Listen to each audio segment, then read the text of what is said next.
Fazit je se ja pravil, v Svatem pismu stoji na jednom mjestu nic na ich slovách, ale na ich skutkách budete ich spoznať. A ja nejsem žejde veľa svojho činil. Ja som rád, čo sa hýbal. A tohle som tiež potom v Lauských rejbách, to som ja navodal klankodívodom od leta 78 do 680. Tu tak menované kino, tu když tam zdila, som ja dospôl na formu jedno divadla utvariť dal, tež vyzval ze svojej pomocou a se svojimi idejami.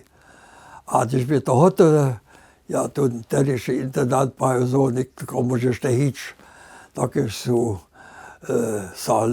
všelace ľudia, ki som ja spichoval a ki som ja im perspektívu dal, ve klankodivadle rád. Mehr tak rec podľa neho sa horšili, som ja to nesem činil, a to ja nesem činil, a to ja nesem činil. To sa môže byť zo toho tam ja nesem činil, ale ja som to činil, čo sa natrebnejšie bolo. A tie vôbenia sú boli perfektné na koncu. To sa znamená, či v Ukrajini klankajo prajniki sme si byli dělat na tie slova 680 budeši na 25-letnú ročnicu v obstača klankodivadla přeprosili.